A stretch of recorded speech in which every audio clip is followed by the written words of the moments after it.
Greetings, everyone. My name is the Reverend Peter Cook. I'm the Executive Director of the New York State Council of Churches. And it's my pleasure to welcome you to this evening's seminar where we will focus on the topic of immigration. The Council of Churches, which has been around since the late 19th century, really makes it its purpose to try to welcome the stranger in our midst and to strengthen the social safety net as part of our moral mandate to build a more just society. We have been doing a variety of public policy seminars up until this point, which can be found on our Ecumenical and Interfaith Advocacy Day page on our website at www.nyscoc.org. And I'd also like to particularly plug our Ecumenical and Interfaith Advocacy Day, which will be held in person in Albany on February 27th and 28th, where the focus will be on the question of immigration and housing. So we're going to get right into it. And I'm here with my co-host, Dahlia Herring, who has been working on these questions for many years now and brings a lot of policy expertise into this immigration conversation. So great to be working with Dahlia on this. And I'm going to first introduce to you the Reverend Dr. Chloe Breyer, who is the Executive Director of the Interfaith Center of New York. And Chloe, I'll invite you to open us in prayer and offer some theological reflections. Well, please join me in prayer if that is your practice. This is a collect from the Episcopal Book of Common Prayer, and it is for social justice. Let us pray. Grant, O God, that your holy and life-giving spirit may so move every human heart, especially the hearts of these who are gathered today in your name, for those that we elect to offices of government, that barriers which divide us may crumble, suspicions disappear, and hatred cease, that our divisions being healed, we may live in justice and peace, through Jesus Christ our Lord. Amen. And for in the name of God, amen. And I want to share that because I think our different traditions, both across the Christian spectrum and across the myriad of faith traditions that the Interfaith Center represents and works with, we share some common themes, and among these are welcoming the stranger, be it in the form of hospitality over the ages. We saw those, how important that was in the story of the patriarchs and the matriarchs in the Hebrew Bible. We also have so many instructions in the New Testament about caring for the stranger, as if that stranger were God, him or herself. And I want to just add to that sometimes we have a lot of instructions about caring for the stranger, but that also we are ourselves sometimes in the position of being strangers.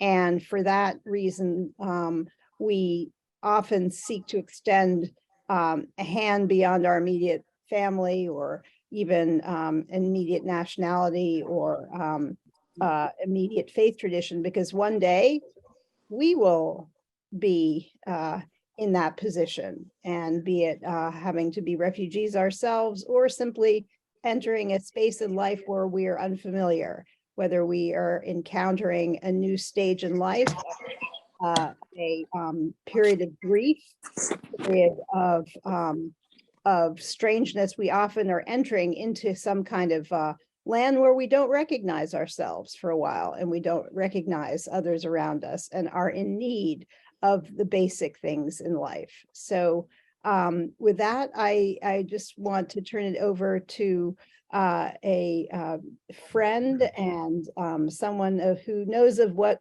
we all speak, and that is Ravi Ragbir, if you would be willing to say something as well. Hi, thank you, Chloe. Let me set my timer because everybody knows I talk too much. 1 second. Chloe welcome everyone. Happy New Year.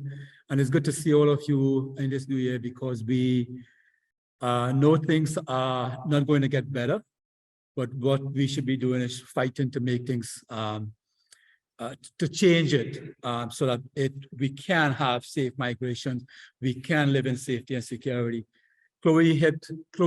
The theme, what Chloe and Reverend Cook talked about, which is welcoming the stranger.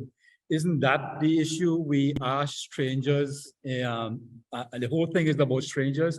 But we have to understand what it means to be a stranger, because there can be strangers and there can be strangers. What do I mean by that? Well, everyone is a stranger if you have to come into the United States, except if you're from Ukraine, for instance, right?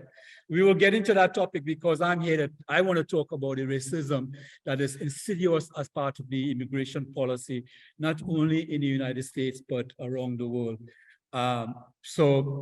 We unfortunately, and I'm sorry to say this, I have to speak they said I can speak for 10 minutes. 10 minutes to everyone here who already knows the issue of racism, right? You all have spoken about this, you're presented, you have talked about this, you've been in this conversation. So what am I going to bring to some learned people like you is not a lot, but I do want to share some of my thoughts, some of my experience, and be able to maybe change the way we perceive strangers or what we perceive as racism, not just recognizing it, but how we can do something about it. Just quickly, immigration law is racist. We know that. Signed up, the Chinese Exclusionary Act, everything that has happened since then is all racist. If you look at the amount of people who are being deported, is mostly Black and brown, right? We all know that. That's the nutshell. I don't need to get into too much details because what we need to do is to talk about why this is such an effect, why it is racist, why it was implemented, and what it means to us. Because we can talk about racism. We all know how bad racism is, and the trauma and the pain and the emotional, spiritual, physical, financial pain that we face. But what do we do about it? And that's where we have to start shifting now from talking about it into doing something, or at least being able to start thinking creatively. Now, I don't know if you all are aware of this, you should be, that in the last election in 2022, there are 4 states that actually had on the ballot to end the slave laws, right? In 2018, you had Colorado, Nebraska, and Utah who actually ended the slave laws. We still have slave laws on the books, right? We understand how bad it is. So when we talk about racism, when we talk about the things that actually affect us like that, we know we should not be upholding laws like the slave laws, or, and I'm going to shock you guys here, or immigration laws. We have agreed that it's racist, right? And if it is racist, why are we upholding this? Why are we trying to modify it and change it and reform it? It should be repealed. That's my position. That's my position. It doesn't have to be yours. We can always take it a step at a time to move into until we get to a place where we can say it is not a part of our conversation. But it is so insidious that there's a book called Hitler's America. It's a Princeton publication where the author spoke about Hitler coming to the United States, taking a model of racism back to Germany. And we saw what he did. We saw that he first made them the other, right? You see the stranger there? We make them the other, but it's not a stranger to welcome, it's a stranger to be able to control. So racism is not just about the trauma, it is about the control we have over each other. And I would want to challenge you, everyone on this call, if you have not faced trauma by in going anywhere, doing anything, you're afraid of going to an office, for instance, because of not of what you've done, but who you are privileged. You are privileged, right? And there are many types of isms, women being, reproductive, etc. That is part of the control we have. That is part of the racism. Now, when Hitler made them the other, then he tried to deport them. Then he tried to detain them. When he didn't have enough detention, what happened next? Fortunately, we had a crazy idiot. We had an idiot president. I don't call him my name. He had a machinery of destruction that Obama made very efficient. Obama deported 3 million people, and if you add the expedited removal, 6 million people. So all he had to do is to release this, but because of us getting together, we were able to fight that, and we were able to stop that machinery. And we did that because it wasn't just about welcoming the stranger. It is about the one rule that New Sanctuary has, which is we need to respect each other. We will not be able to help each other unless we respect each other. Because if you respect someone, it means that they're on the same level, or if not better. And you remember, when you make someone the other, that's how you were able to have the hangings of the slaves, and no one will steal a prick of conscience because they were less than human. Immigrants are less than human. We are criminalized, we are dehumanized, we are demonized. And that language is very important. So we first need to start looking at each other in terms of respect. But that's not enough, because when you start welcoming someone, you don't know the circumstances that they face. So it is more than just respect, it's about no judgment. What is mass incarceration about? When you target the people of a certain community and take away their resources, what are they going to be left with when someone is going to be facing life imprisonment for stealing 3 loaves of bread? But Allen Weisenberg, who stole millions from the city, state, and federal government, is only facing 5 months in prison. Where is the equitable justice in that, right? So it is something that we have to not to take into consideration. But I want you to know that it is not enough. That it is not enough to talk about it. I've said this, I've repeated this many times, but let us start forming relationships with those people who are facing the racism. And therefore, when we have that relationship, we can build as one. We can understand their trauma. We can identify with their trauma, unfortunately, because it does affect us as well. And that is very important. But in doing so, we are now being able to aggressively, we are now invested in that person's well-being. And that's what we should be doing with everyone. We should be vested in each other's well-being, as well as those who are coming up, because the world, we were not given dominion over each other. We were given dominion over the place, over the land.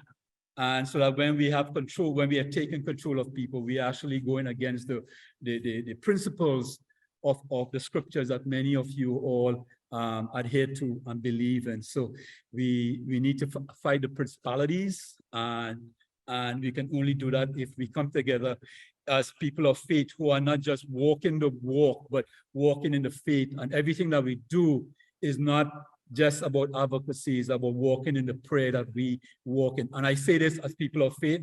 I wouldn't say this to anyone, everyone, because they will get nervous. I'm saying it as people of faith who are coming together on this platform to talk about racism and trauma. I will pass it back to Peter. Thank you very much. I will pass it back to Dahlia. I'm sorry. Okay, that's okay. Ravi, thank you both, Chloe and Ravi, for your eloquent challenge. Can you all hear me? Okay. Yes. Yeah, okay. So Ravi talked about building and really walking the talk, and the rest of this seminar is about that, about how we're going to what ideas are out there and proposals that we can advocate for both on the state and federal level. And that's what we're going to be moving into now. And the first one that we're going to be discussing is a piece of legislation that was almost passed last session in the state legislature called New York for All.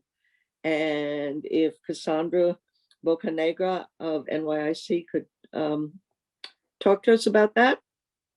Yes, hi. Good evening, everyone. Thank you so much for having us here.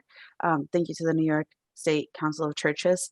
I feel like I'm back at home, having gone to Mercy and released Our Lady of Mercy High School, and having started my activist journey in there, with also the idea of welcoming the stranger and really caring for the stranger.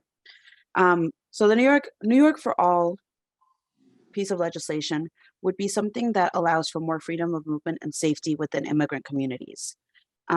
Currently, there is a fear within the immigrant community, as well as at the larger community, the community at large as well.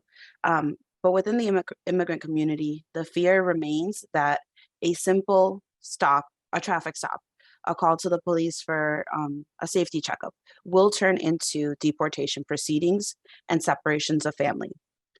Recently, we had the NYIC member Congress, and one of our impacted community members spoke on how the lack of this legislation has really affected her son, and her family. This is one example out of millions throughout the state. And her example and her story is they were on their way to drop off their son to daycare when a police officer stopped them, didn't tell them what they were being stopped for, simply saw that it was a out-of-state license because at that time, license plate, because at that time we didn't have the green light law yet. Having seen that the license plate on the car was from out of state, the police stopped them, didn't tell them what it was for, and that ended in her husband and the father of her son being put in Batavia prison for 2 to 3 months as he awaited deportation. That was 8 years ago. And her son, who is now 12, continues to have fear every time she goes to the store, every time she goes to work, every time she has to come pick him up from school for after school activities. That fear continues and is deep rooted. That distrust bleeds into other areas of life. And that really shows how unsafe it makes the immigrant community feel at large. We have stories in up here in Western New York about how crimes have been committed, crimes of violence have been committed against the immigrant community, and they really aren't able to call on anyone to protect themselves because of that deep fear of deportation. And so what the New York for All Act would do is create a separation between police and local law enforcement and immigration agencies. It would allow for people to feel at ease traveling, calling for help, and would provide a way to actually make sure and ensure that there is some sort of consequence when police do overstep and do, instead of protect, hinder the community. So right now this year we have a new Senate sponsor for the New York for All Act. It is Senator Gennardis from downstate. We have received the Senate numbers for the Senate number for the bill. It is S987. And as of today, we have a huge number of sponsors signed on, much more than last year. And that's just on the Senate. So we're still waiting on the Assembly side of things. They do run a little slowly.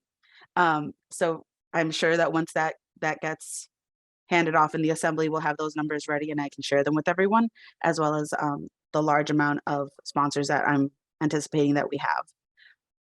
And I want to make clear that the New York for All Act would allow for all of the other acts and pieces of legislation that we're talking about today to be more easily accessible to the community.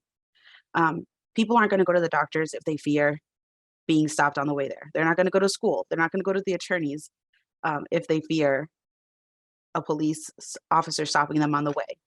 And the police often do use the lie, for lack of a better word, of interpretation in order to call immigration agents. Oftentimes, these immigration agents are nearby. People that I've spoken to in my community up here in the Finger Lakes have said that it was 10 minutes before the immigration officer came. It was 20 minutes out in the middle of nowhere in farmland that the immigration officer showed up. So I do want to make it clear that it is going to be a very, very necessary piece of legislation in order to bring safety and security to our communities. And I will pass it on to the next person. Thank you all so much. Thank you, Cassandra. The next piece is, Cassandra kind of gave us a basic thing about safety and decoupling ICE invading and first responders kind of colluding with ICE. But there's a very complex issue which has to do with how immigrants, undocumented immigrants, asylum seekers, and other immigrants are legally represented. There's a real gap there. And this we're going to have a number of people speak on this rather complex issue. We'll start with Jojo. If you could give us a kind of overview. This is Sure. Jojo Annabelle from Yes, Immigrant Justice Corps. yes. Thank you Hi, so much. Jojo. Hi, good evening. Can you hear me? Thank you so much for this opportunity to share what we do every day with you. I'm the executive director at Immigrant Justice Corps. We call ourselves the Teach for America for immigrants who cannot afford counsel. We are talking about an issue that has now reached a crisis, beyond a crisis, representation. Today, there are 2 million plus immigrants who are in removal proceedings. That is a combined equals the populations of Dallas and San Francisco. When Immigrant Justice Corps was founded in 2014, there were less than 300,000 immigrants in removal proceedings, and the number continues to grow. Since the beginning of the fiscal year, which is the federal fiscal year in October, 244,000 new cases have been added to the docket, and it continues to grow. 58 to 60% of the people in proceedings do not have counsel and cannot afford counsel to be able to navigate the system. The system is complex. It's also very difficult to navigate. Everything is done in English. A majority of the people who are facing removal don't speak English.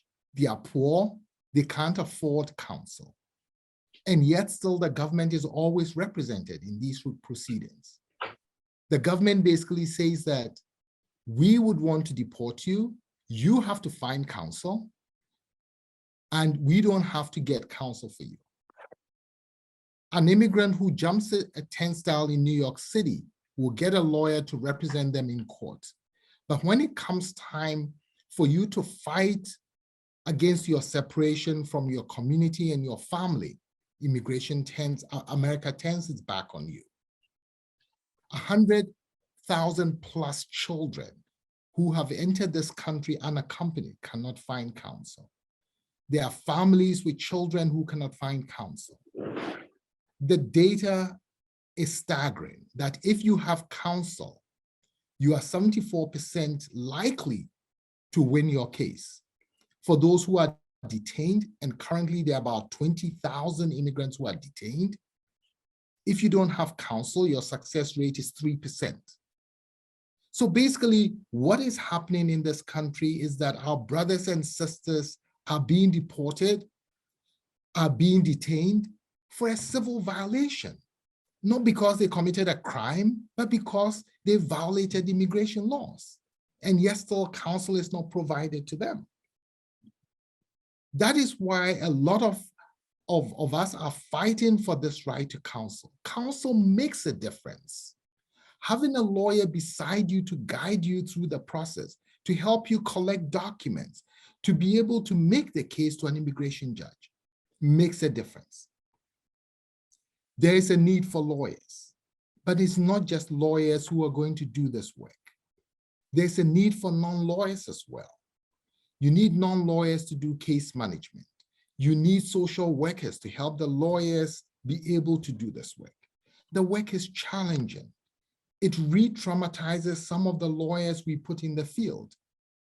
There's a need for us to reimagine how we do this work. And let me be very clear.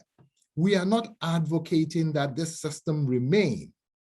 We want to abolish the system, but until it happens, we need to protect our brothers and sisters who are being treated unjustly in the system. That is why we are fighting for New York to be the trailblazer in trying to put lawyers on the ground, non-lawyers who can be trained to do some of this work as well. There are currently about 500,000 immigrants in New York State who are in removal proceedings. It cannot continue like that. Those you've elected to go to Congress don't want to help us. They don't want to help anybody. As Ravi said, it's a racist system. But America sells this idea of opportunity as a foreign policy to people. This is the land that you've come to. It's a land of opportunity. If so, why can't we all have that opportunity? Why can't we be helped? Why can't we be lifted up? And so I will turn it over to my other speakers because I think I've set the table for them to tell us how we're going to get there and hope to get there in New York City. Thank you so much. Jojo, thank you so much for your eloquent and impassioned plea, as well as a real overview of how dire the situation is. Kayla Kalechian from NYIC and Shayna Kessler from Vera Institute will talk now exactly about that, about what we're going to do about it.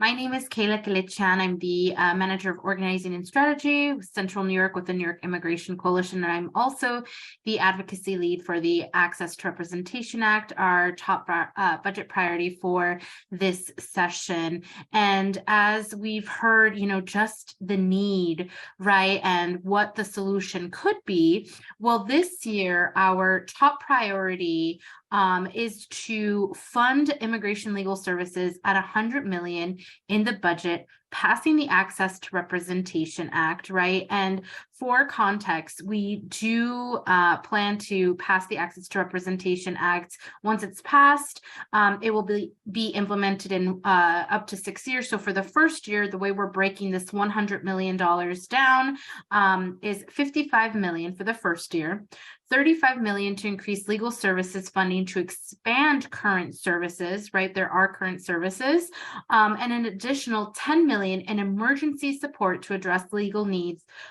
for asylum seekers. And I'm just going to check to see if I'm able to share my screen out, which I am. Thank you so much. So I'll just give folks a second to look at that breakdown, and we'll get a little bit more into it, especially with our next speaker who can get into the weeds. So that is what we are initially asking for this budget session. And so for folks who don't know what the Access to Representation Act is, it's basically guaranteeing the access to immigration lawyers for immigrants at risk of deportation in New York by establishing a right in state law to have a lawyer in removal proceedings. So we do have our updated bill numbers, and I will share the slide deck so you can click on the links to see, who has co-sponsored it in the Senate and the Assembly. So far in the Senate, it is carried by Senator Wellman, and then in the Assembly, Assemblymember Cruz. And it would also create stable funding streams for immigration legal services, easing uncertainty on both the legal representatives and their clients. It will cover everyone who is in removal proceedings in the state of New York and for persons being transferred out of state, right? Awesome. So it will also be the first in the nation access to representation for community members, right? So this is cutting edge. And so currently, as we speak, as we heard Jojo say, if the US government seeks to deport someone, that person has no right to a government appointed attorney or a lawyer unless they pay for one. And we all know so many families. I know a family who has been living in a shelter for over 2 years because they're choosing to pay for their lawyers to stay together as a family unit, right? Instead of paying for their rent, right? And so there's a lot of families, who have to make those hard decisions, and they probably are able to access, a consult by pro bono legal services, but those same wonderful pro bono legal services and programs, do have to pick and choose the cases that they end up taking over because of the capacity, and immigration cases are extremely complicated. Right now, there's over 180,000 cases in New York State. And correct me if I'm wrong, Shane, I know you're going on next, but a family goes through so much to fight separation. And what this is really about is keeping families together, making the process less complicated, and with a holistic approach, really keeping communities intact. So here's our monthly meeting schedule where you can learn more on how to get involved and participate in our advocacy efforts. You can sign up to be part of our listserv. I'll share my information afterwards. You can, get those updates. We have an organizational sign-on. We have over 100 sign-ons. So your org, State Council of Churches have signed on. But if there are other orgs on here, get more orgs sign on to that organizational sign-on, lead in district meetings, provide testimony from your community, and mobilize when opportunities present themselves. You can email me once I share my email address, chat with me, any questions or follow-up. Oops, sorry, I put on my my timer so that I wouldn't go over time. And then last but definitely not least, this year what we're doing or the start of the session, we're hoping to expand successfully the coalition call spaces, right? We want to dedicate statewide space to centering non-English speakers and directly impacted community members to organize and strategize on this campaign. So this is, we're going to have it every first of the month, Monday at 7 p.m. would be in Spanish. Hopefully, we can find an organization that can help us with the Haitian Creole. That's another demographic that, we know this would be so helpful for, would be life-changing, right? And then first Tuesdays of the month would be the English Coalition calls at 2 p.m. And I'm going to turn it over to Shayna to go ahead and talk to you all a little bit more about the in the weeds, right? Awesome. Thank you so much. Thank you so much, Kayla. Yes, in the weeds is definitely where we spend a lot of time figuring out the nuts and bolts of this bill. I'm Shayna Kessler. I am the State Advocacy Manager for the Vera Institute's Advancing Universal Representation Initiative. Thank you so much for having us here tonight and for this conversation. It's really, really great to be with all of you. So yeah, as this bill, we are really excited as Kayla and Jojo have sort of set this stage as about the opportunity for New York to really lead on this and to establish a right in New York for people at risk of deportation to have access to counsel in their proceedings. The bill itself has been around since 2019. And it was originally introduced really as, what we call a marker bill, right? To do education around the need to fund immigration legal services at a time when immigration legal services and the existing programs that we have in New York that are really powerful, the New York Immigrant Family Unity Project and many others that have been, groundbreaking and really valuable in terms of protecting folks. That funding was really at risk in prior years with the governor and the legislature not necessarily supporting it. And so this bill was introduced by our champions, Assembly Member Cruz and Senator Hoylman, as a way to do education and raise awareness about the need for investments in immigration legal services. And after several years of really successfully building up support for that work and successfully shoring up some of the funding for those investments in immigration legal services, there now is the opportunity to really to do the next step and to take the next logical step, which is to pass the Access to Representation Act. So we've done a lot of work with a lot of coalition members to amend the bill just in the past year to get it to a place where it is ready to pass and be implemented. It now, Kayla touched on this a little bit, but it's a really impressive and expansive bill. It would provide a right to representation for anyone who's in deportation proceedings at risk of deportation. Anyone who has an old order of removal that might have been unfairly issued. It extends the right to people on federal appeal and habeas matters. Those are the matters where somebody is challenging the constitutionality of their detention. It extends the right to folks for representation before they get placed into proceedings, so they have a chance to claim credible fear of being forced to return to another country and get into the asylum process.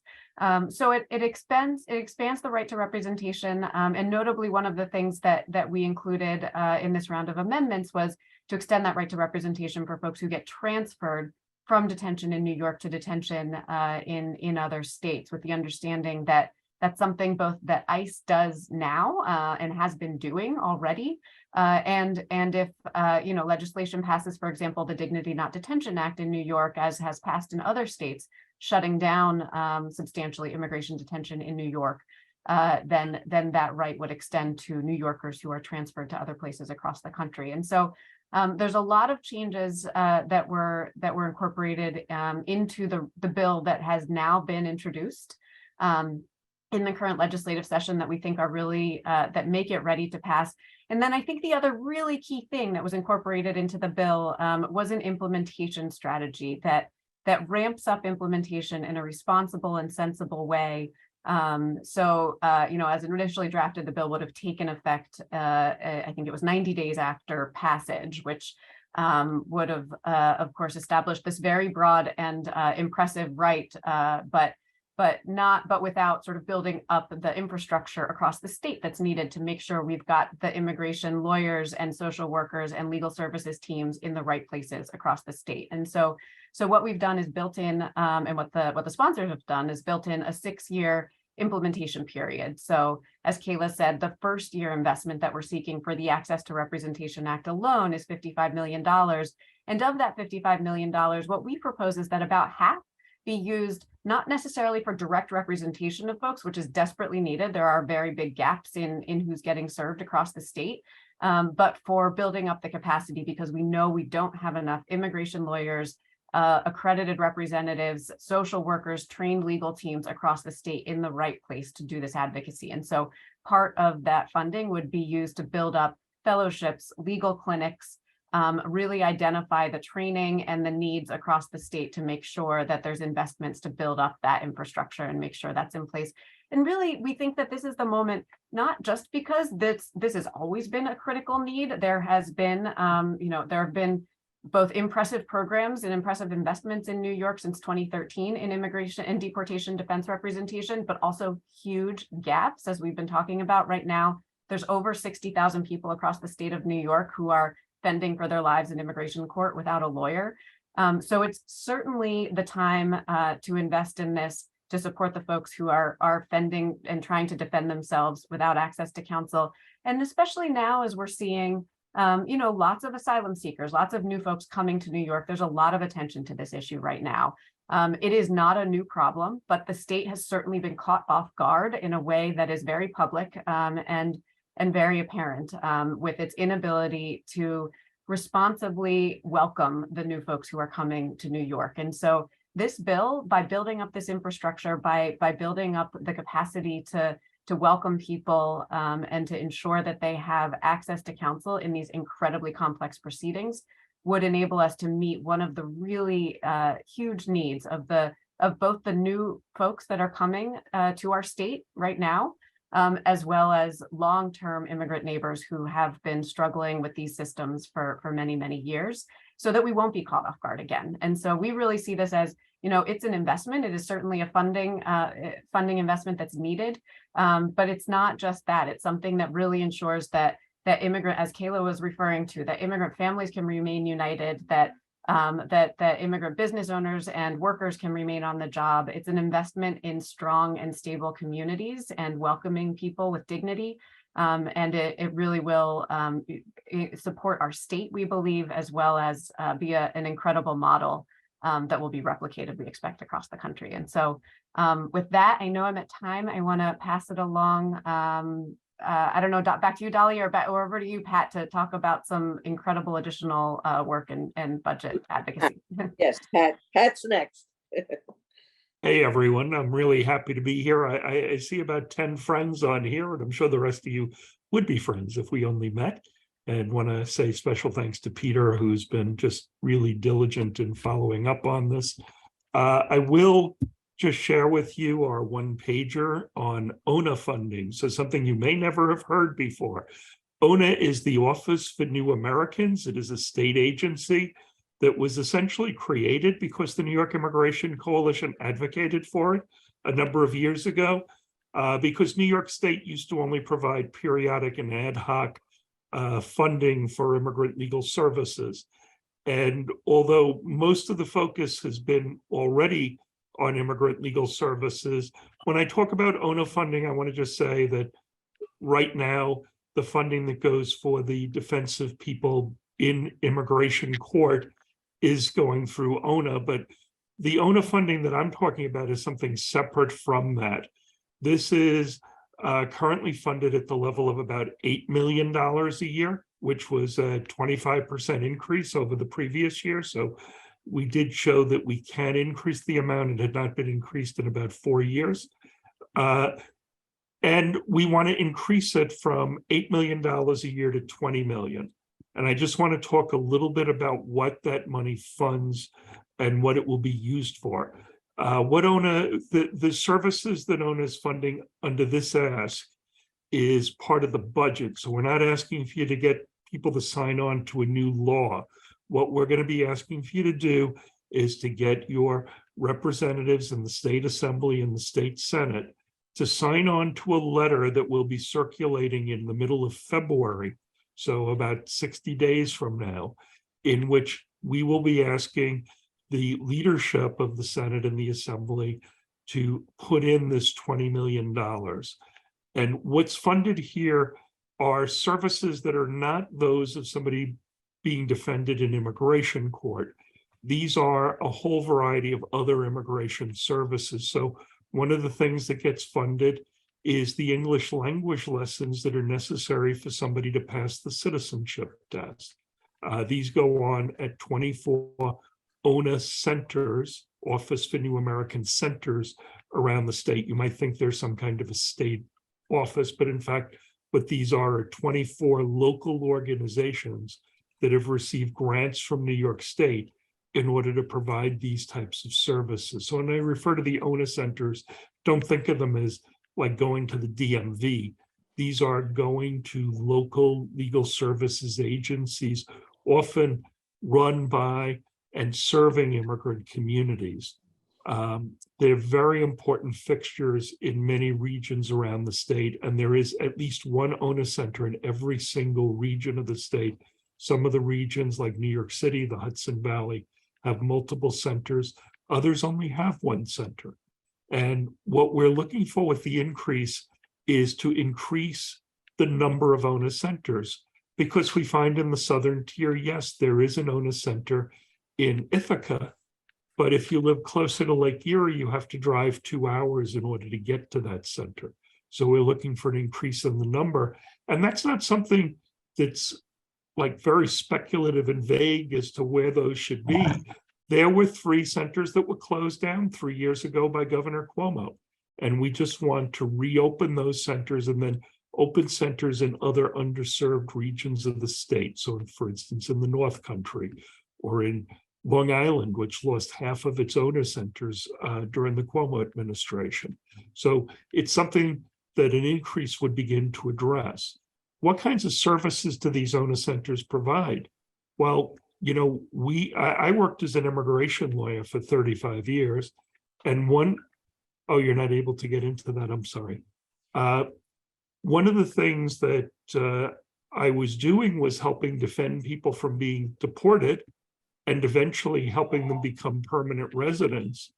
When they became permanent residents, the next thing I would do is help them to become US citizens. Of course, I'm getting a call now. Help them become US citizens. And one of the reasons we wanted them to become US citizens was so they would never have to go to immigration court again for the rest of their lives. But the other reason is we wanted their voices heard. It's really important that immigrant communities not stay in a permanent second-class status in our society. And even lawful permanent residents are in a second-class status because until folks become citizens, politicians don't fear them. And democracy, as my grandfather used to say, my very Irish grandfather used to say, democracy works because politicians are afraid of voters. It's really important to keep them on their toes, doing the will of immigrant communities, because immigrants become citizens. And so one of the things that's done is helping people become US citizens, providing the legal services to help them apply for citizenship. In the entire state, right now, we only fund 1,500 people to get legal assistance to become citizens. This is in a state with the 4th largest immigrant population in the entire United States. Many of these centers, they open up to take new applications on the first day of the fiscal year. And about 3 months into the fiscal year, they close up on doing these applications because they've spent the entire amount of funding that they've received to do this. So apart from opening new centers, what could be done with the additional money is to provide these services year-round instead of only when the money is available. The other thing we want to do is we want to make sure people get free legal counseling. You know, it's very important, as Jojo and Sylvia and Kayla have talked about, that immigrants who are facing deportation get legal assistance. But how do they even know that legal assistance is there? Well, one way is they call the New York Immigration Hotline, and that is one of the things that ONA funds. It's a hotline where you can call, they will answer your questions in any language, and they will refer you to services. It's an extremely important way for people to access the immigration legal system. The other thing that's important is these ONA centers offer basic intake and counseling and then referral to the types of agencies that would be funded under the Access to Representation Act. So they become a link between the person who is unrepresented and the representation that they ultimately will gain. Another service that's offered by ONA funding is navigation. This is the funding of individuals to work at specific organizations all around the state to provide navigation whenever there is some new crisis that arises. And it could be the crisis of all the new arrivals being shipped up by Greg Abbott in Texas, or it could be that DACA ends. You know, it's a very strong chance that sometime in 2024, the Supreme Court will decide that DACA will end. And when DACA ends, we don't want immigrants to feel that the only thing that they can do is become undocumented. We want people to understand that they may have other remedies that are available to them, but they'll only find that out if they get counseling and referral to the types of agencies that were discussed earlier around the Access to Representation Act. So these are all important things that are funded. And, you know, another thing I can just think of now is that just in the last month, temporary protective status was extended for people from Haiti. It's also been granted in other cases over the last year.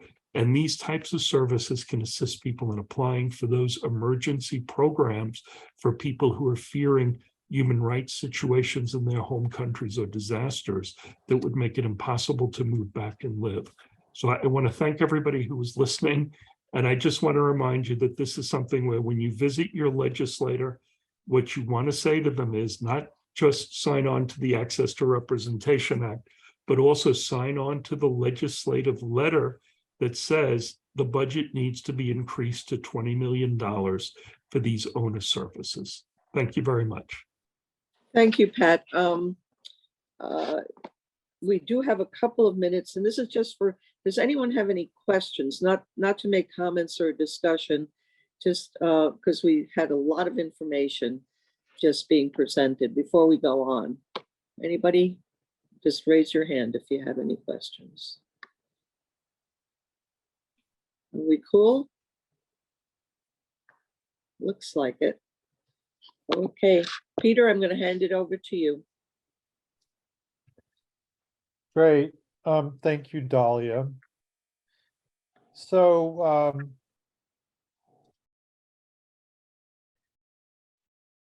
one of the challenges that so many people face here is if you are not a United States citizen and you find yourself in peril, having lost your employment or have other kinds of challenges related to your employment, you do not have currently access to unemployment insurance, for instance. We tried during the pandemic to provide some financial assistance in the form of the Excluded Worker Fund. That fund was not continued the following year, but now we're shifting gears somewhat to talk about an unemployment insurance type program. And so I'm going to introduce to you Julie Dragonetti from the Worker Justice Center, who will tell us more about it. Thank you, Peter. Just going to share my screen real quick.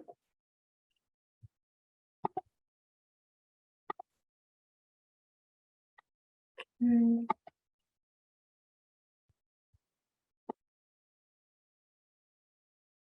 So like Peter said, my name is Julie Dragonetti. I am a campaign organizer with the Worker Justice Center of New York.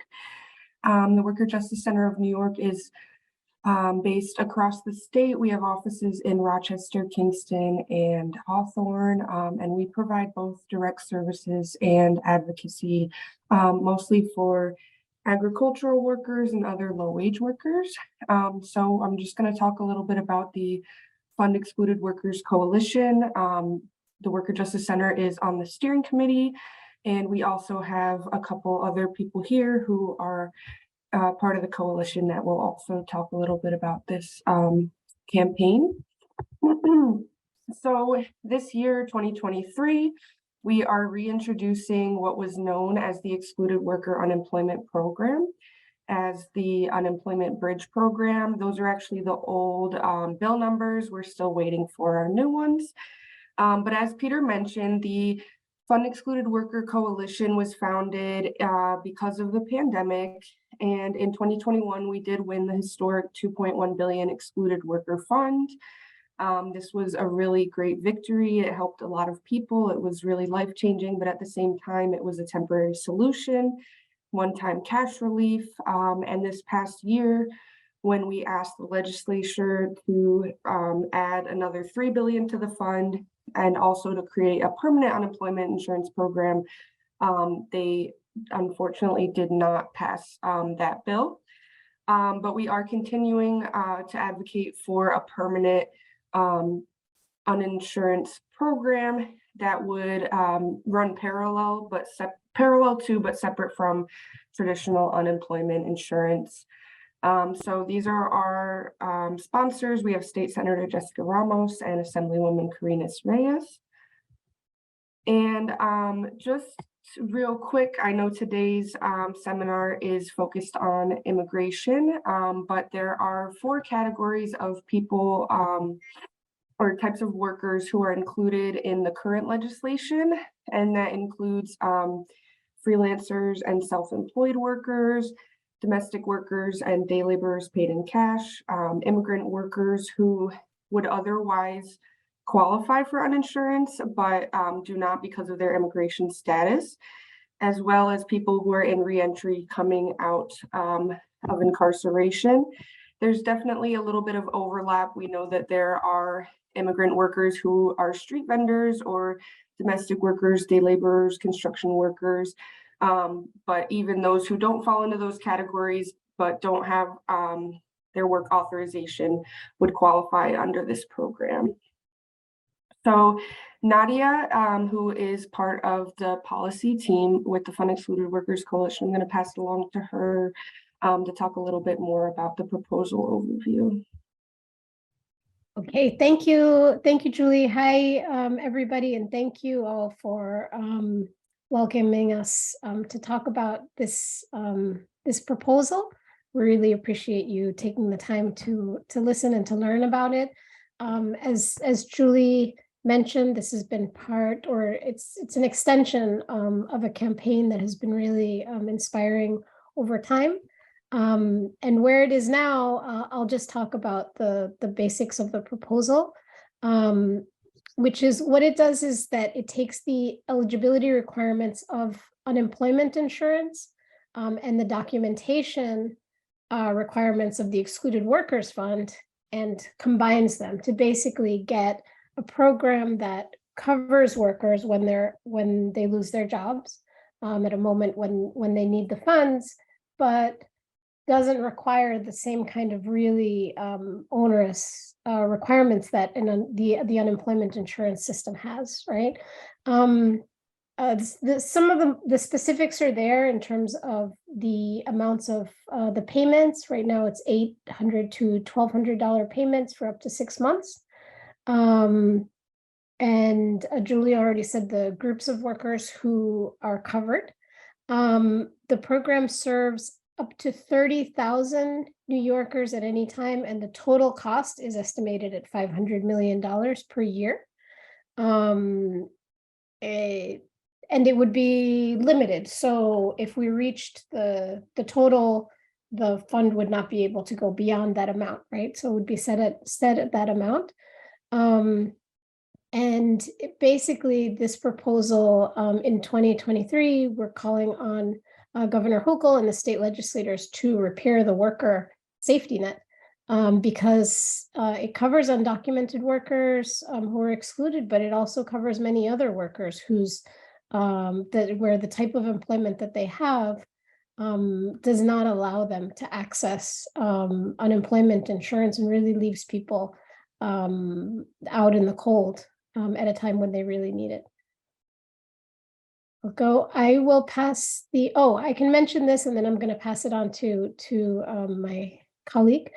So this mentions some of the impact that the Excluded Worker Fund had. And as Julie mentioned, this has been part of really a much larger struggle at the national level, where across the country, workers in California and New York and Texas and Oregon and Washington have really been fighting to make sure that undocumented workers were not left entirely behind. The federal COVID relief did not cover undocumented people, and not just workers, but families, undocumented people. And so that exclusion really is what led to the original fight for the Excluded Worker Fund, and now for this proposal as well. I think the other thing just that I would mention here, which has come up across the country, is really a recognition of, the beginning of a recognition of the fact that, regardless of your immigration status, you're contributing. So undocumented workers in New York State contribute more than $1 billion a year in state and local taxes. And that's money that they're never able to access because they're, through unemployment insurance. And so this legislation begins to address some of those. And California actually has a similar legislation, what they call Safety Net for All. And it's similarly also a fight for an unemployment insurance type program. I think I am going to pass it on there to Dick Kubek from Long Island Jobs with Justice, which has been leading the campaign on Long Island. So good evening, everybody. I'm the Community Outreach Coordinator for Long Island Jobs with Justice. Just a few words on strategy before we get into this detail of how we have shifted this project from exclusively immigrants who've been cut out to a larger population.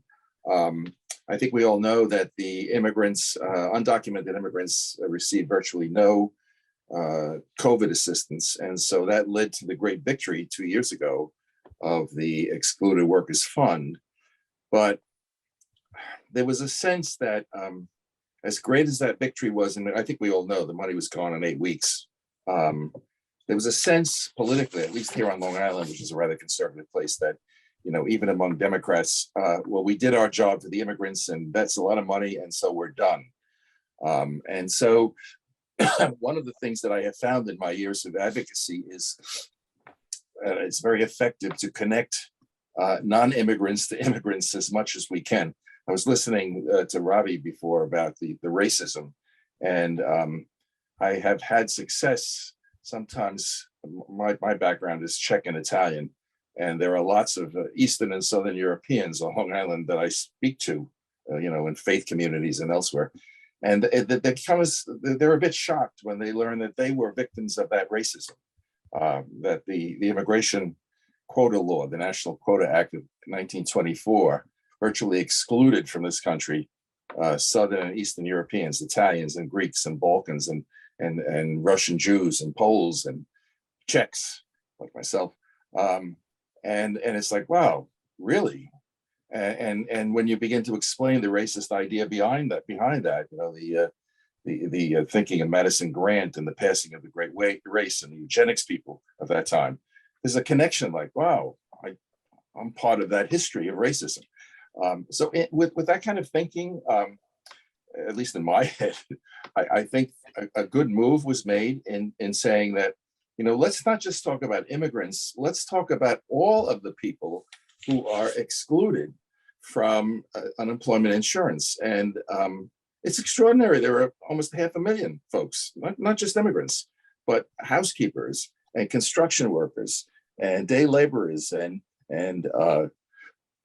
freelance writers and freelance artists.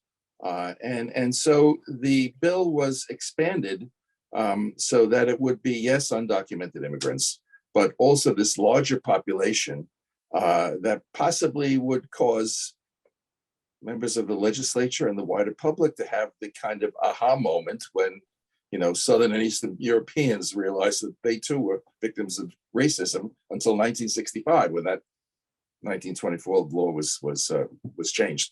So this is the thinking, and there are 470,000 of these folks, and there will be eligibility requirements for them, but it's basically the cash economy workers.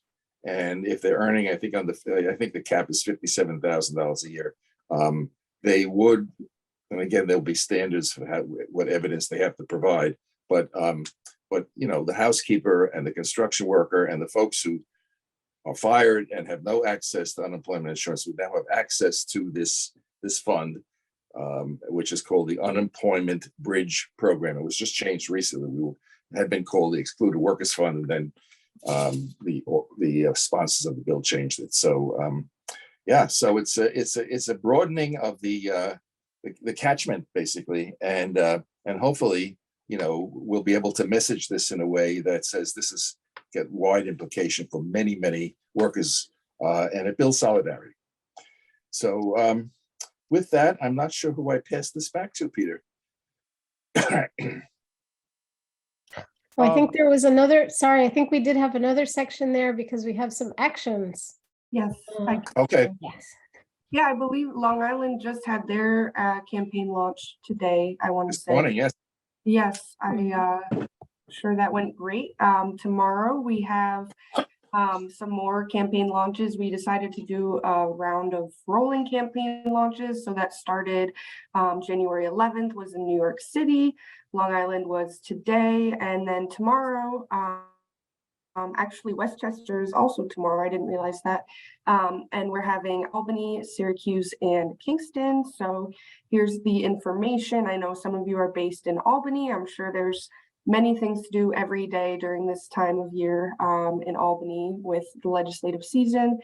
But if you guys are around, here's the information. And we also have some lobby days coming up.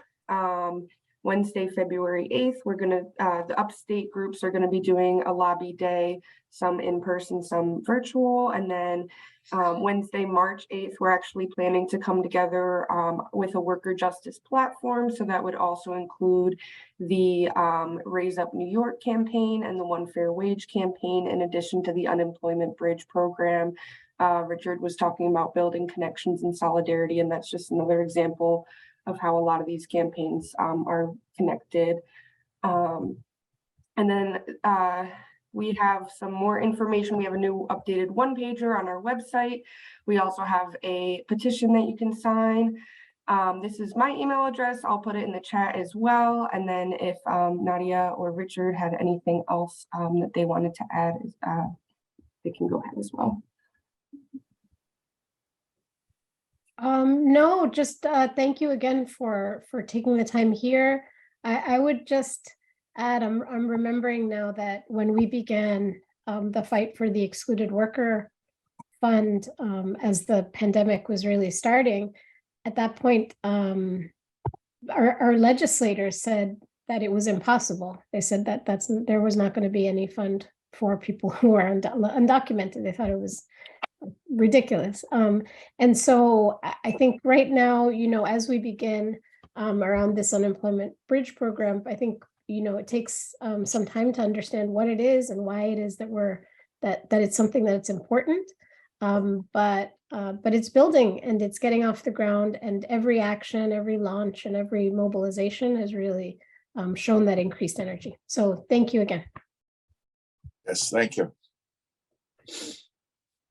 Before we talk about housing, I just had one other question with regards to labor organizing on Long Island around the vineyards. Wanted to know if either of you had any reflections on that work. Nadia, you want to go or? No, you go. Okay, so we had the first victory in New York State with the Pindar workers voting to unionize under the Agricultural Reform Act of several years ago, the Workers' Rights Act. The RWDSU and Rural and Migrant Ministries have been working with them. They've done a great job.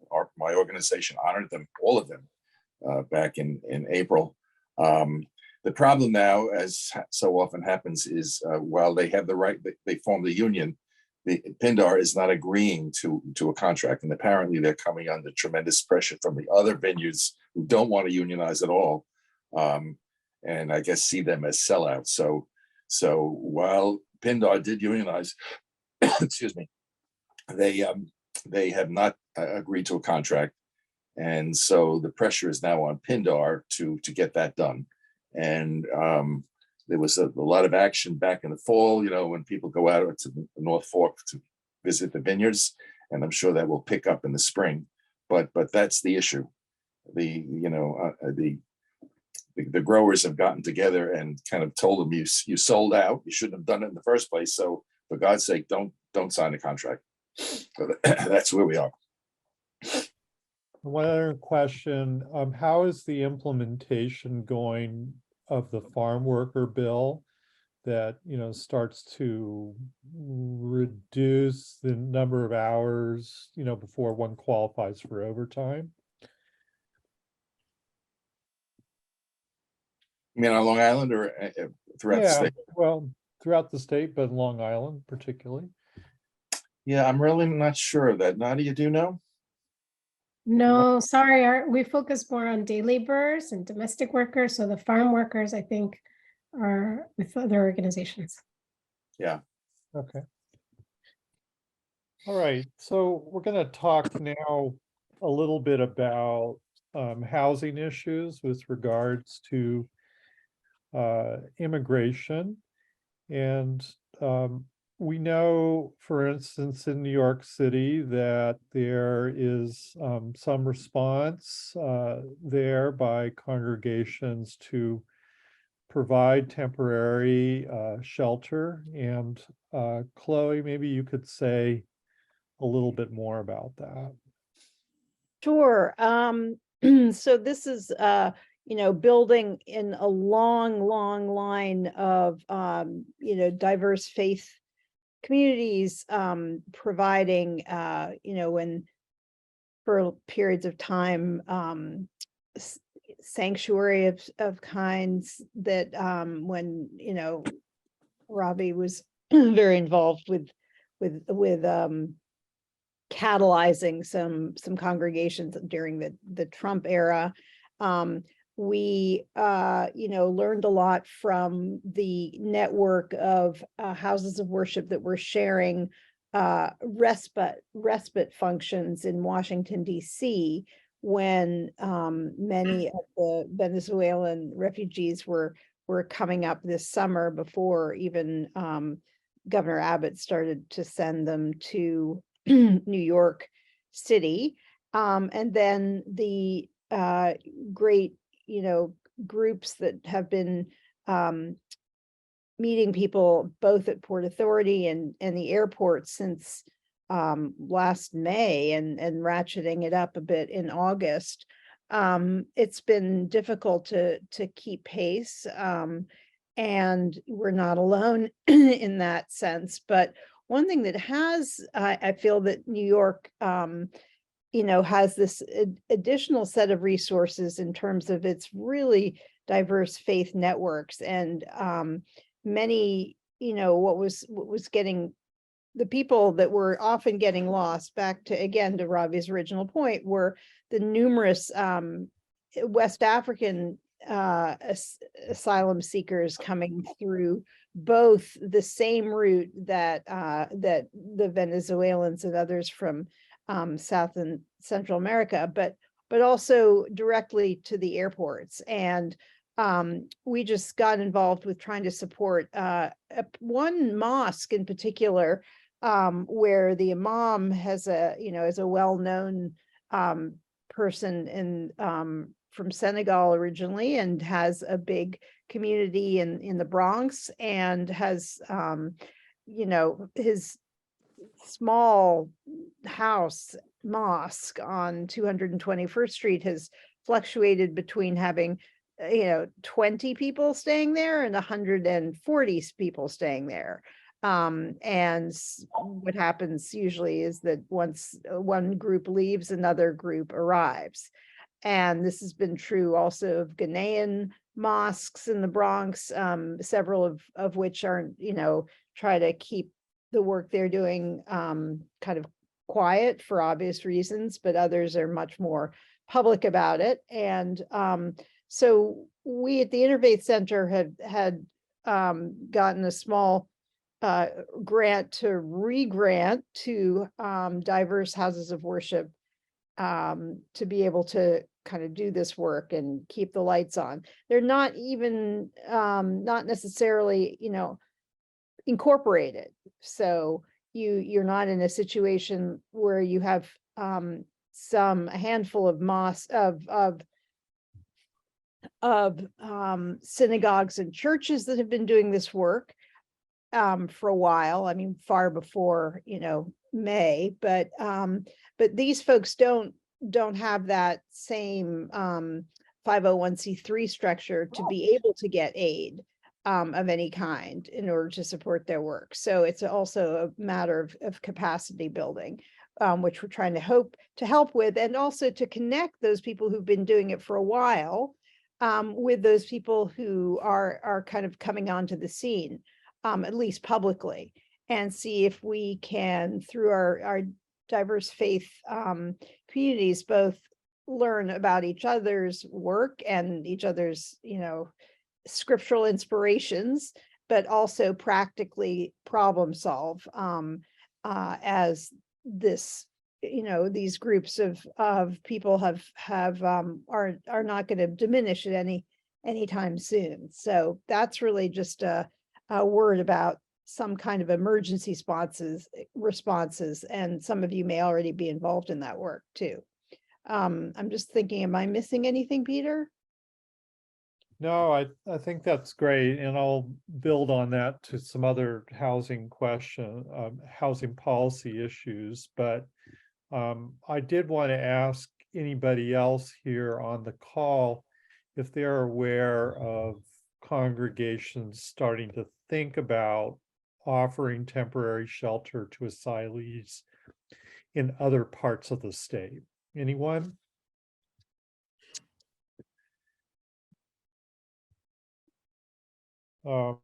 Dolly, I might put you on the spot on this one just a little bit. I know. I mean, that- I don't know. I mean, the one thing, but it's not really specific for asylum seekers, is we have something called Family Promise, which is in Albany, or in the capital region, a group of churches that house families that are in transition, that are homeless, and there's an effort to find them homes. But with regard to opening up churches or whatever, I have not heard anything in upstate New York yet. That doesn't mean that there haven't been discussions, but they're very, very quiet at this point, because we all know that that would be a very complicated thing. And there's an issue about when opening up shelters, this goes back to Robbie's point about kind of submitting to the racist policies that are already there, because the homeless shelter system is another broken one in New York State and probably in the nation. And the danger is that something that should be temporary suddenly becomes permanent. And in fact, I think I saw something in the news today about Mayor Adams starting a shelter system, or having money for 500 people in a shelter system. I don't know if anyone else has heard about that. So I'm not Yeah. bringing much light into this conversation, I'm afraid, because I don't think we all know. Okay. Well, can I just say something to that point? And also to bring, Robbie put in there was a New York Times article about this mosque that I was referring to, that he has put in the chat. But regarding all those places where Afghan refugees were resettled, like, is there any, because that took place, it seemed to me, all over the state. And was there no? I can talk to that a little bit. What I can tell you, at least the Albany experience, which I suspect was the same throughout upstate New York.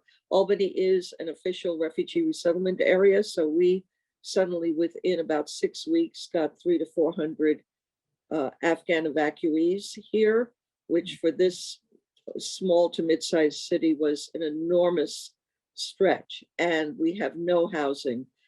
People ended up in hotels for about 2 or 3 months. It was a very unhappy experience for them, and very difficult for, volunteers all over the place trying to help them. But it was really pretty terrible. We finally were able to get, apartments and so on for those evacuees. But that's an example of what happens. I mean, we know it's happening in New York City. If we don't have a systematic way of settling people upstate, the same thing will happen. There's just no housing stock, affordable housing stock at this point. Okay, I'm noticing several statements in the chat here. This sounds like a fruitful place for further questions. But I guess there is a Stego Refugee Resettlement Coalition working with the center in Utica to welcome families. Few independent people have helped in the Finger Lakes region. The bigger issue's been housing for those released from Batavia. And then also, at one time, I guess there was a map of houses of worship that declare themselves available sanctuaries, and maybe there's potential contacts for housing there. I'm gonna kind of talk more, because we do have a few more topics to cover. I think the whole question about housing here is that most of the solutions that are proffered for dealing with asylees and with people with an undocumented status often comes in the form of temporary shelter. But we really need to be worrying about permanent housing. We have to be worried about this for everybody in the state of New York. In New York, perhaps 50% of the population is what we call rent burdened, which means that they're spending more than 30% of their income on housing. The governor has correctly identified this as a problem.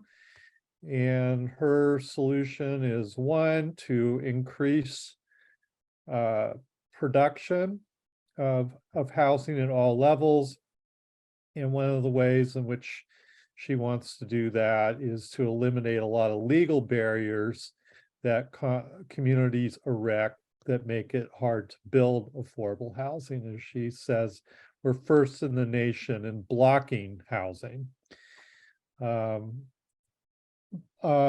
However, there are some things that she did not propose. I guess we're going to hope to see something in the executive budget, but one which will be particularly impactful for immigrants would be housing access vouchers, which allows people not having to spend more than 30% of their income on housing. And we would like to have that program apply to immigrants, undocumented people, asylees, and not just United States citizens. We think it's far cheaper and far more humane to keep people in their homes. And that is facilitated by being able to afford staying there. And there are two other things that I think would be particularly helpful for immigrants, and one would be passing the right to counsel bill, which gives anyone the right to an attorney in housing court if they are under threat of being evicted. And the other is good cause eviction, which says that you can't just evict somebody because you want to completely jack up the rent, or if somebody complains about repairs to their home or this kind of thing, that you have to have good cause to evict people, like non-payment of rent. It's unclear whether the governor will support either of those initiatives. Richard and Nadia, just want to know if you had any further housing reflections here. I am an officer of the Huntington Township Housing Coalition. So we've been struggling with this issue I have, and the organization, for over 2 decades. And we're meeting next week. A coalition has formed basically to support the principles, the concepts of the governor's compact, housing compact. But I can tell you in the past week, there's a lot of back and forth among my colleagues about a sense that it's a little tilted. It's tilted a little too much toward the interests of developers and market rate housing. And on Long Island, we do have a state law, the Downstate Workforce Investment Act, that does require, anytime there's a change in zoning, to have a 20% set aside for affordable. But the question is, what do you mean by affordable? When builders are allowed to or required to build, they will tend to build at the high end. People earning 80%, if not higher, of the area median income. And the most troubling aspect of the housing issue for me over the last 20 years has been illegal housing and what to do about it. We have pushed as much as we can to legalize things like accessory dwelling units. And I understand that after she got beaten up last year, I think you all know that the governor proposed that ADUs become as of right. And that lasted about 3 weeks before she was beaten back by the local, the NIMBY, the spokespeople for Long Island NIMBYs, which are the elected officials of every political stripe. Over 100, I think, within a week or two said we're opposed to that, so she withdrew it. I understand that there's nothing in her compact. I have to check this for the accessory dwelling units. Frankly, they would be very, very helpful for immigrants. And what we're fighting for now in Huntington, and we're getting pushback, is the legalized basement apartments. They were legal, they were taken, the legality was removed 2 years ago. We want it back, but it's very difficult. And I'll end with this. One of the saddest moments I had as a housing advocate was going to a memorial for a number of immigrants who died in a fire because they were living in a fire trap. And, you know, we're always caught between, well, what do we do? Do we enforce the code to protect them? Or do we look the other way to prevent them from being kicked out into the street? And I don't have an answer for that. I just know if we could increase, you know, the stock of affordability, it would help the immigrants, but they are in the worst possible situation as they are with work. They are with housing as well. They live in the shadows, and I really don't have an answer. You know, what we have done, frankly, and I'll end with this, what we have done in Huntington is worked with code enforcement with a lot of winking. You know, if the house isn't too terrible and it's got 2 families in it who don't belong there, but it's not a fire trap, we're all going to look the other way. That is probably the worst kind of public policy one could imagine, but that's all we can do because the stock is so limited. The rental housing in on Long Island is 17% compared to the rental stock, let's say in Westchester, where it's 38%. So we're in a dreadful position. So we're meeting next week, and my group is divided. Some really want to beat up the governor because it's too developer friendly, too market housing friendly. I'm holding my judgment. I want to look a little more carefully before we meet next week. So I had no good news, Peter, none. Okay. Well, I think we're going to move to healthcare, but just one comment. I think it's with regards to the governor, it's not an either or proposition, it's a both and proposition. I mean, there's nothing wrong with what she's proposing per se. It's just that there needs to be some supplementals to it that reach people in lower income brackets in terms of providing affordable housing. And there are other tools that you need to employ to address that don't have to do with just if you produce a lot of housing, no matter the price, they will come.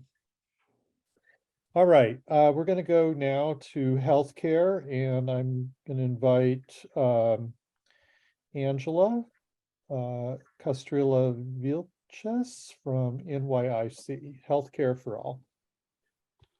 Everyone, good evening. My name is Angela Castillo Vilches. I am the manager of organizing and strategy for the NYIC. I am based out of Albany, New York, so I'm in the capital region.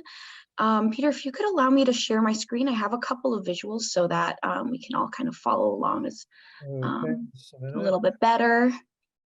Sorry. No worries, take your time. So I'm going to be speaking to you all today about coverage for all, and this is we're asking for this to be passed within the budget this year. Oh, there we go, beautiful, thank you so much. Start presenting. So again, we'll be talking about coverage for all. You can get some more information about our campaign at coverageforall.info, but I thought it might be a little bit easier to have some slides to follow along too. So before we talk about coverage for all, it's really important that we talk about the need, right? What is this need within our immigrant communities that we are trying to replenish with coverage for all? So we know that undocumented New Yorkers between the ages of 19 and 64 do not qualify for Medicaid, the essential plan, or qualified healthcare plans on the marketplace. And undocumented immigrants remain the highest uninsured population in New York State because of the lack of access to health care. We know that more than 154,000 low-income New Yorkers are uninsured because of their immigration status. So Coverage for All is really looking to fix this problem, making sure that we are able to insure people in New York State. So what is Coverage for All? Coverage for All is a statewide campaign to expand this coverage, health coverage, to all New Yorkers, regardless of their immigration status. And this would create a state-funded essential plan for all low-income New Yorkers, regardless of immigration status, who meet income requirements, which is currently being bumped up to 250% of the federal poverty level, okay? So this would encompass a very, very big portion of the immigrant community in New York State. Here's a testimonial from a 25-year-old DACA recipient here in New York State, and I'll take a minute to read this. She says, I came to the United States from Colombia with my parents as a child. I was granted deferred action for childhood arrivals, aka DACA, in 2012 when the program first began.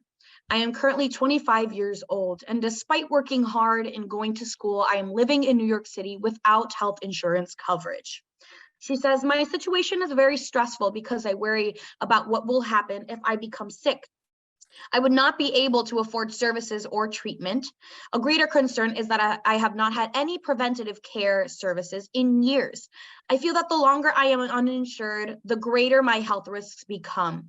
I would happily pay my share if I were eligible for the essential plan. It would be a more affordable and desirable option to paying private doctors or losing income to qualify for Medicaid. I support the Coverage for All campaign and expansion of healthcare coverage in New York because it would give me and other dreamers affordable options. So within Coverage for All, what we're asking is for New York State to allocate $345 million to create a state-funded essential plan for all low-income New Yorkers, regardless of immigration status, right? So we're not just talking about immigrants, we're not just talking about undocumented immigrants, we're talking about all low-income New Yorkers. We know that according to a 2021 report by Families USA, that more than 8,200 New Yorkers died from COVID-19 due to lack of healthcare coverage. And we estimate that about 2,000 of those people were undocumented. So really, Coverage for All is not only going to improve the health of all of our communities, particularly low-income communities, but it will specifically, be very beneficial for our immigrant communities who, out of fear of costs, for any kind of medical care, don't actually go to hospitals and doctors, apart from the fear of detention, ICE, which is something that we've heard a lot of our communities. It also has a lot to do with the cost associated with going to see a doctor, going to the ER.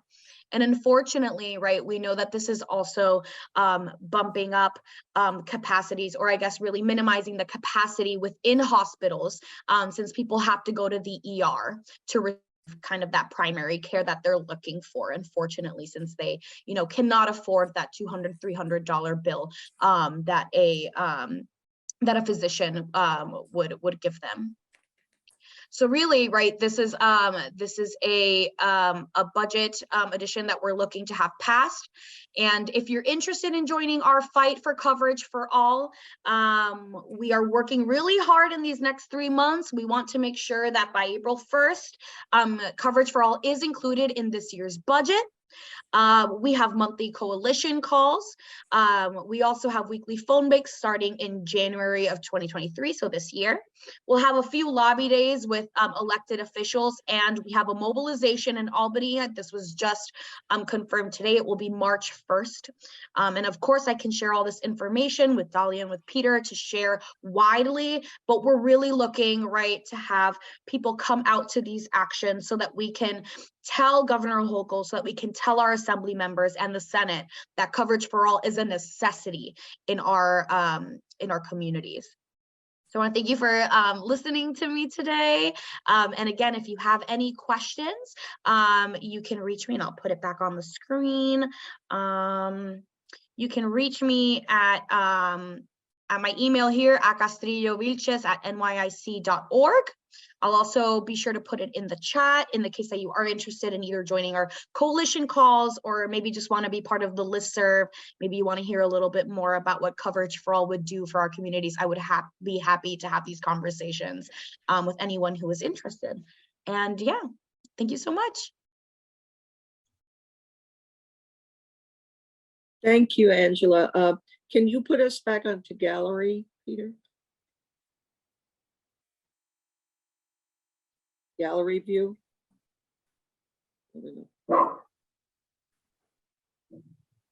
Peter?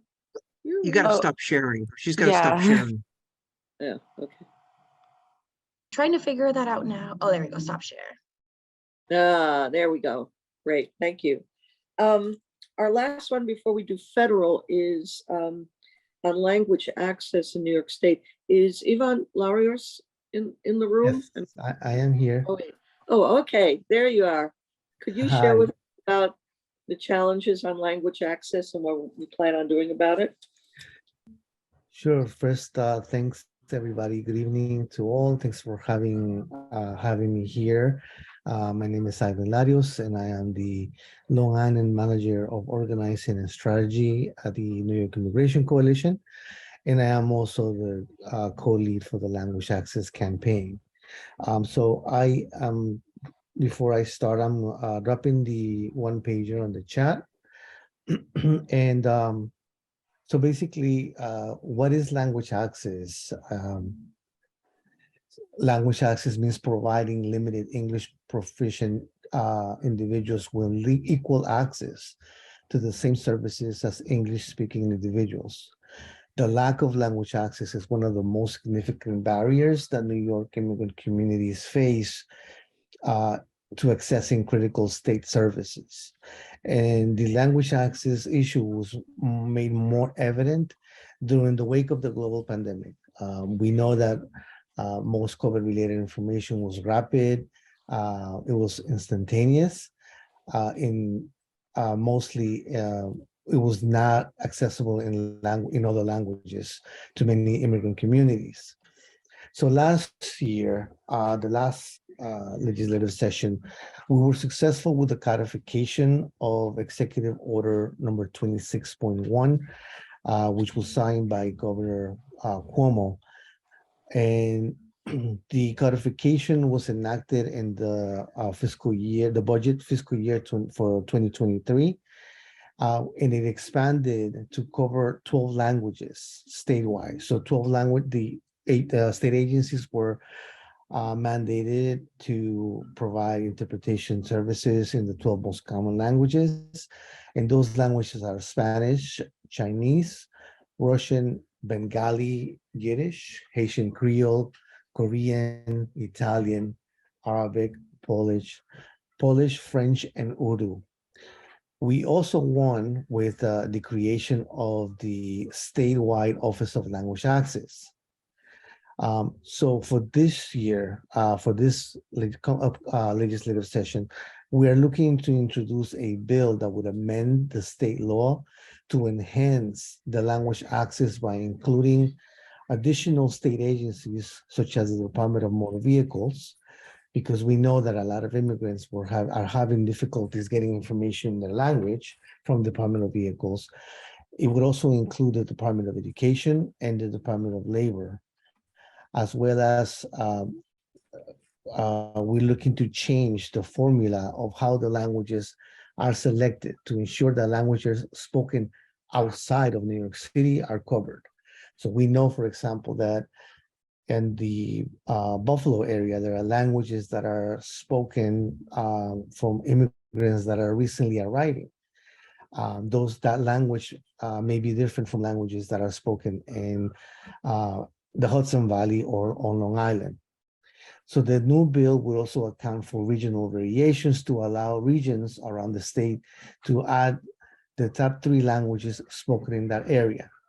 And that information is going to be based on data that will be used from the American Community Survey. Lastly, we are also going to ensure that the language access legislation is implemented. And we're going to do that by increasing collaboration with the newly established Office of Language Access, OLA, headed by Margarita Larios, and to create a process so we can collect and report complaints and create community feedback with the Office of Language Access. So that's pretty much in a nutshell what the Language Access Campaign is. We also have monthly coalition calls where we meet to brainstorm and strategize of how we can win, how we can make this enhanced legislation. Our bill has passed the Senate 2 years in a row. And last year didn't move out of the committee in the Assembly. So we're expecting it to again pass it in the Senate and also in the Assembly this year. So I'm going to drop a sign-on letter on the chat. If you want to be part of our coalition calls that are held every month, like I said, this is a space where we can strategize on how we can make this bill a reality. So I am dropping the sign-on form on the chat. And I'm also going to put down my email. If you have any questions, please reach out to me. And if you're not part of the coalition, please sign up. Thank you so much, Ivan. Good evening. I am Catherine Darcy. I'm a Sister of Mercy, and with me is Sister Danielle Benetti, a Sister of St. Joseph.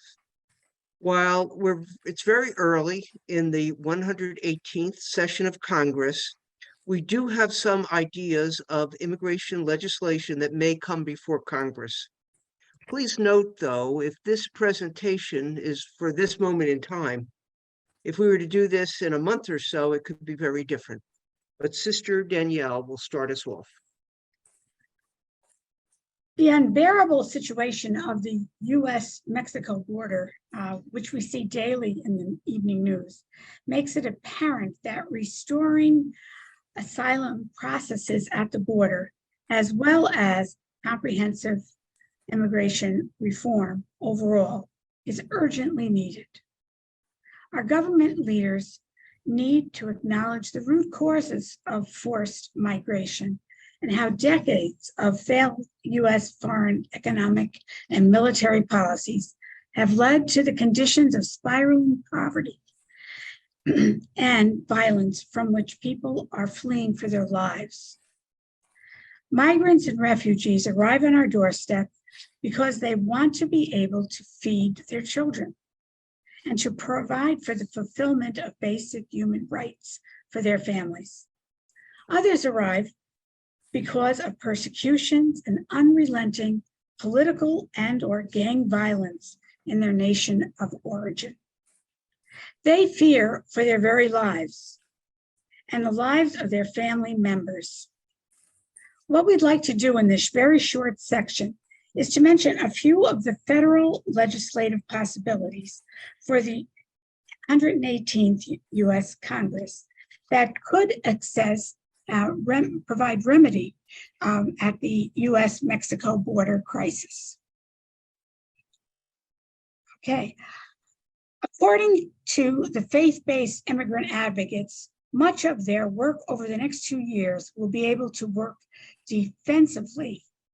In other words, they will seek to defeat anti-immigrant legislation, such is the case with the expected Border Safety Security Act, which, if signed into law, requires the Department of Homeland Security to suspend the entry of any non-U.S. national without valid entry documents during any period when the Department of Homeland Security cannot detain such an individual or return the individual to a foreign country contiguous to the United States.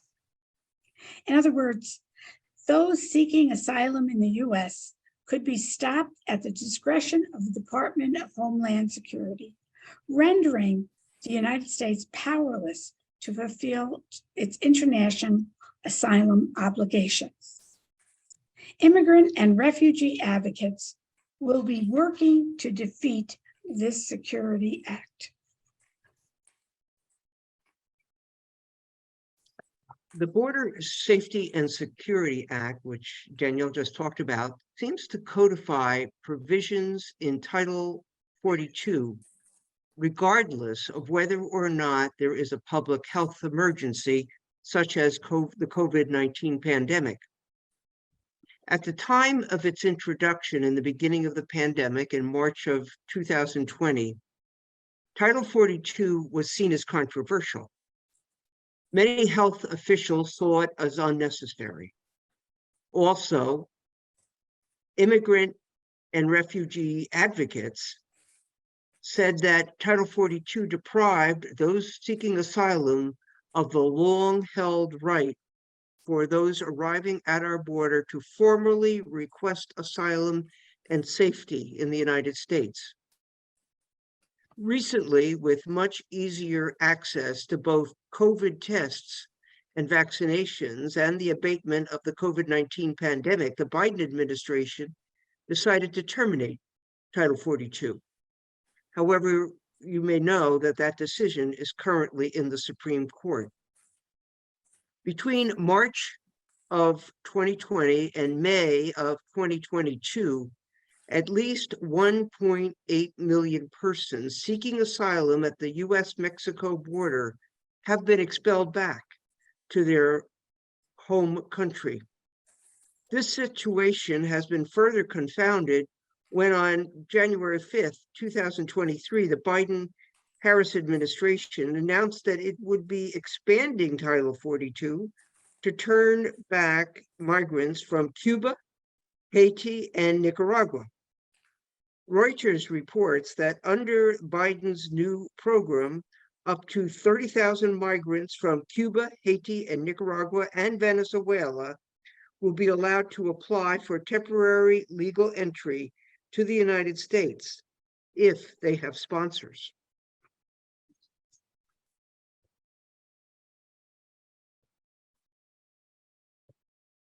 Key bill, which faith-based immigrant and refugee advocates will be pursuing, will be the Afghan Adjustment Act. Both the US Senate and the House of Representatives introduced the Afghan Adjustment Act in the 117th Congress. More than 70,000 Afghans were admitted to the United States on humanitarian parole following the military withdrawal from Afghanistan, which grants permission to enter the US temporarily, but does not confer an automatic pathway to lawful permanent residence. The Afghan Adjustment Act would allow Afghans to apply for lawful permanent residence after 1 or 2 years of US physical presence and after additional background checks. This bipartisan legislation was introduced in both the Senate and the House by both Democrats and Republicans. Danielle? Yeah, the Lutheran Immigration and Refugee Services is a national refugee resettlement agency that has welcomed more than 13,500 Afghans since the US withdrawal from Afghanistan. They have this statement, this is their statement. We are deeply grateful to congressional leaders for recognizing the urgency and moral imperative to keep our promise to our Afghan allies. This vital legislation addresses the legal limbo that tens of thousands of evacuees still face and offers them the stability and peace of mind they need to thrive in their new communities. Now, another bill that we're advocating for is the Farm Worker Force Modernization Act, which was passed in 2021 with bipartisan support in the U.S. House of Representatives. However, it was not considered in the Senate. If this legislation becomes law, it would provide undocumented farm workers and their family members with a path to legal immigration status and citizenship, as well as mandate an electronic employment verification system for agriculture. Many immigrant and refugee advocates believe that passing legislation that adheres to biblical and faith values for migrants and refugees in the 118th Congress will be challenging at best. However, it will be important to keep these issues in the forefront of the consciousness of all U.S. Americans. The introduction of bills and advocacy campaigns provide teachable moments. Regardless of our chances or success, we need to pursue such legislation. Hopefully, we will have such an opportunity to put forward legislation on comprehensive immigration reform, humanitarian aid to arriving migrants and refugees, and also developing a plan to permanently welcome DACA recipients.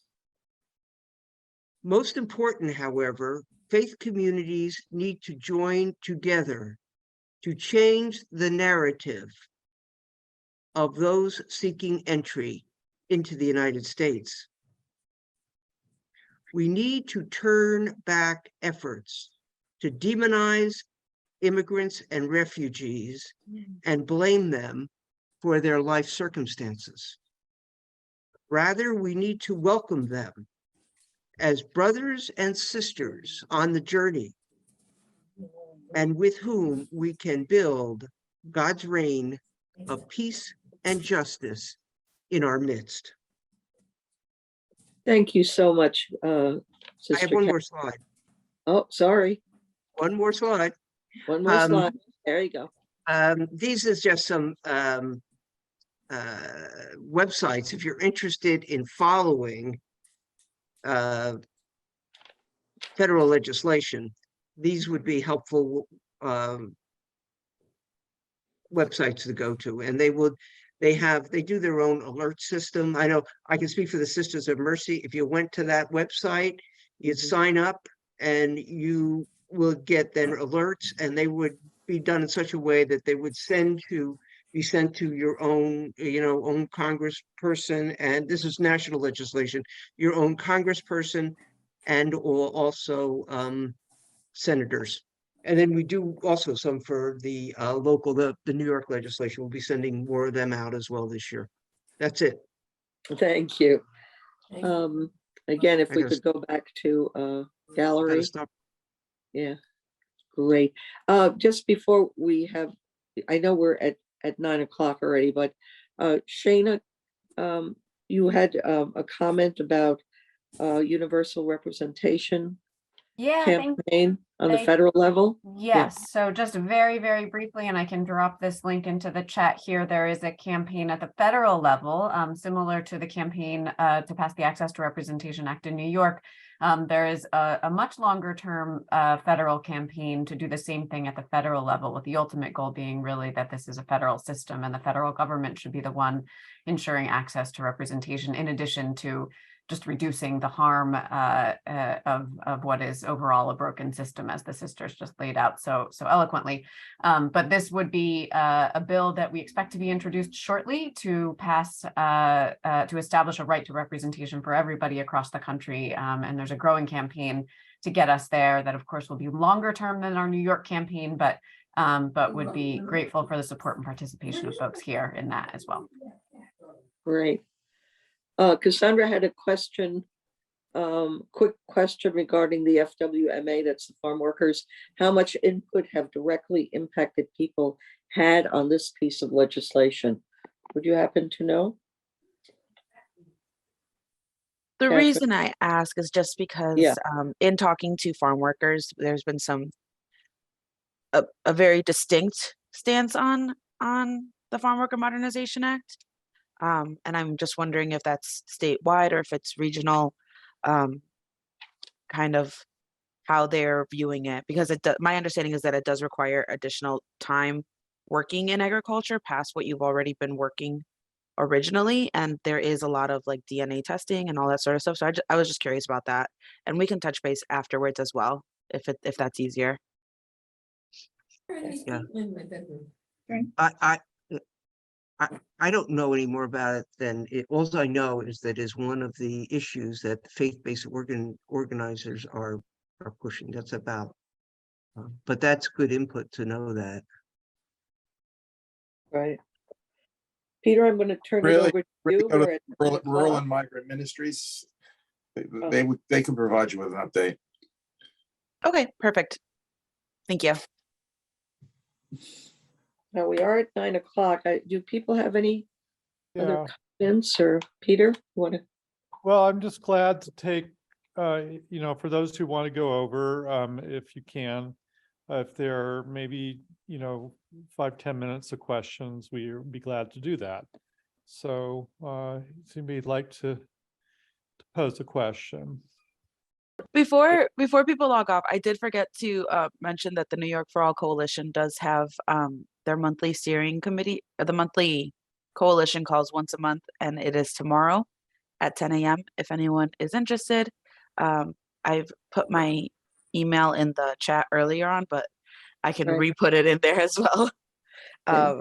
And I'd be happy to send the registration for that.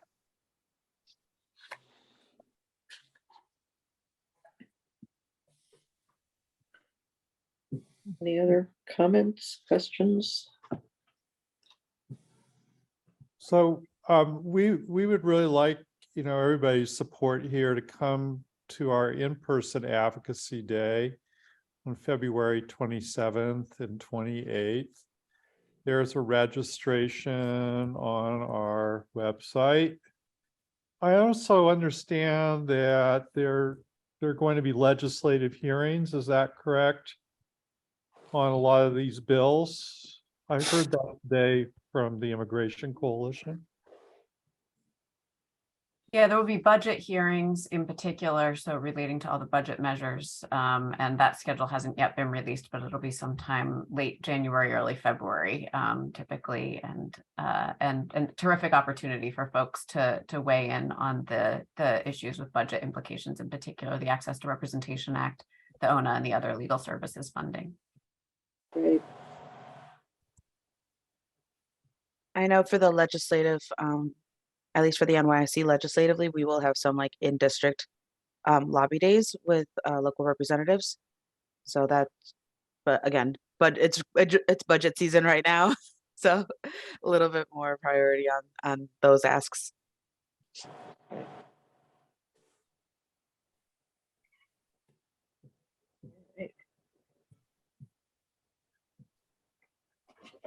All right. Anything else? No? Well, I don't know about you all, but I found this fascinating and even a little overwhelming. There's so much information, but thank you all who presented, and thank you for also the links.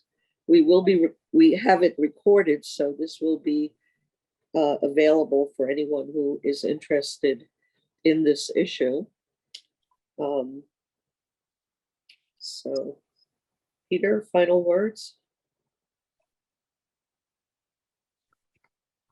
I think that we just really want to say that we live under a biblical mandate to offer a bold welcome to the stranger in our midst, the stranger inside all of us. For all of us have experienced, have had experiences, of inhospitality, but that really we, out of these experiences, have a call to extend a bold welcome wherever and whenever possible. And that welcome really needs to be reflected not only in our personal actions, but through our state and federal policy. And so we will be continuing to work on these issues with all of you.